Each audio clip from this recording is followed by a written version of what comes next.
Assalamualaikum warahmatullahi wabarakatuh. Video kali ini kita akan membahas materi teorema Pitagoras atau lebih tepatnya Pitagoras ya, lebih familiarnya. Pitagoras atau teorema Pitagoras merupakan salah satu materi dari matematika dasar yang memiliki perluasan dan manfaat yang sangat banyak. Materi ini sangat banyak digunakan dan sangat sering keluar dalam soal ujian nasional. Kemudian, pada dasarnya teorema Pitagoras ini sangat sederhana, yaitu kita hanya diminta untuk menghitung panjang sisi dari sebuah segitiga siku-siku, di mana sisi lainnya sudah diketahui. Kalaupun sisi lain belum diketahui, paling tidak bisa dicari dengan cara yang lain sebelumnya. Sifat-sifat teorema Pitagoras, yang pertama itu berlaku pada segitiga siku-siku. Yang kedua, agar untuk mempermudah menghitungnya minimal dua sisi diketahui di dalam soal. Kita lihat teorema Pitagoras. Di sini ada tiga garis yang terhubung satu sama lain dan membentuk segitiga siku-siku. Di mana kita lihat di sini ada sisi miring, ya. Sisi miring letaknya pas di depan sudut, ya. Pas di depan sudut. Ini sudutnya, ini sudut, dia terletak di depan. Itu dikatakan sisi miring, ya. Kemudian ada sisi tegak, kemudian ada sisi alas, ya. Jadi ada tiga sisi pada segitiga ini yang nantinya ketiga sisi ini nanti salah satunya akan kita tentukan atau kita cari ya panjang sisi yang belum diketahui di soal.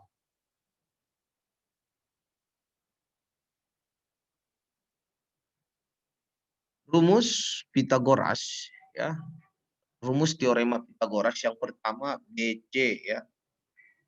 BC. Dalam artian di sini kita mencari panjang BC. Berarti panjang BC ini tadi, ini kemari, ini dikatakan sisi miring. Gitu ya tadi ya.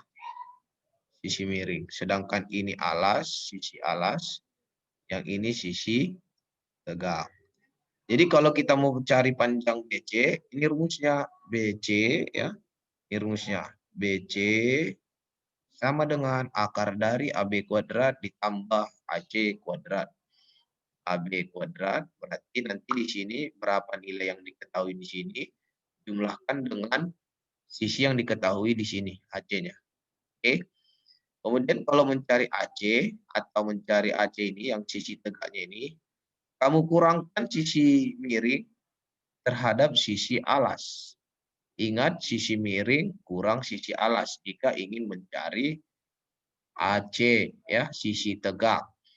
Kalau dia sisi AB atau alas yang akan kamu cari, tetap sisi miring dikurang dengan sisi alas. Namun di sini ingat ada kuadratnya. Ya. Kuadrat, kemudian hasil kuadratnya nanti diakarkan. Begitu juga yang lain. Harus ada akar dan kuadrat. Oke, ini rumus untuk menentukan teorema Pitagoras. Biar lebih mudahnya kita akan lihat itu contoh soal ya. Ya, ini contoh soal kita. Tentukan panjang BC. Tentukan panjang BC. Berarti yang perlu kita tulis di sini yang diketahui pertama kali itu panjang BC-nya dulu ya. Panjang BC-nya dulu. Berarti yang diketahui di sini AC ya. Panjang AC. Ini panjang AC kita di sini 4 cm. Kemudian panjang AB 3 cm. Pertanyaannya berapa panjang BC? Nah, seperti itu. Jadi untuk menentukannya kita buat rumus Pitagorasnya tadi. Ya. BC sama dengan akar, jangan lupa akar ya. AC kuadrat ditambah AB kuadrat. maka BC sama dengan AC kuadrat. AC-nya 4 dikuadratkan ditambah AB-nya 3 kuadrat, ya, maka BC sama dengan akar dari 4 kuadrat 16 tambah 3 kuadrat itu 9, maka BC sama dengan akar dari 16 tambah 9 25, maka BC sama dengan akar 25 yaitu 5, maka 5 cm. Maka di sini 5 cm. Jadi untuk mencari panjang sisi miring tadi, sisi alas ditambah sisi tegak. Ya, ini sisi tegak, ini sisi alas. Ditambahkan, kemudian dikuadratkan dulu nanti nilainya ini. Kemudian baru diakarkan, itulah hasil dia, sisi miring. Oke, ini untuk menentukan panjang sisi miring. Kita akan lanjut contoh yang kedua.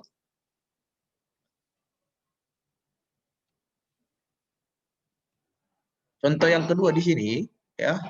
Contoh yang kedua, tentukan panjang AC, ya. Tentukan panjang AC. Ini panjang AC. Tentukan panjang AC ini.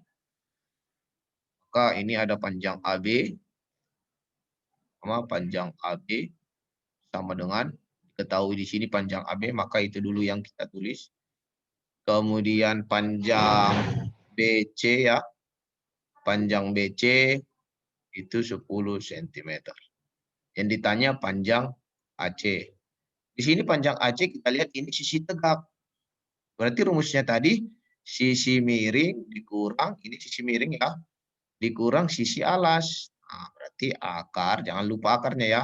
Akar sisi miringnya tadi BC kuadrat dikurang sama sisi alas. Kuadratnya juga jangan lupa AB kuadrat. Nah, gini dia. Maka AC sama dengan BC-nya 10. Maka 10 kuadrat kurang AB-nya 6, ya, 6 kuadrat. Maka AC sama dengan 10 kuadrat itu 100, 6 kuadrat itu 36. Maka AC sama dengan 100 dikurang 36, hasilnya 64. Maka AC sama dengan akar dari 64 sama dengan 8 cm. Berarti di sini 8 cm. Nah, jadi cara pengerjaannya seperti ini. Jadi nanti kalau diputar dia gambarnya, kamu lihat yang mana sisi miring. Sisi miring biasanya di hadapan sudut. Ini sudutnya. Dan dia biasanya lebih panjang. Ya. Lebih panjang. Ya, ketimbang yang alasnya ini. Ataupun yang ini, sisi tegak. Dan sisi tegak biasanya lebih panjang ketimbang alas. Ya. Oke. Ini dia contoh untuk mencari sisi tegak. Kita akan lanjut ke contoh yang ketiga.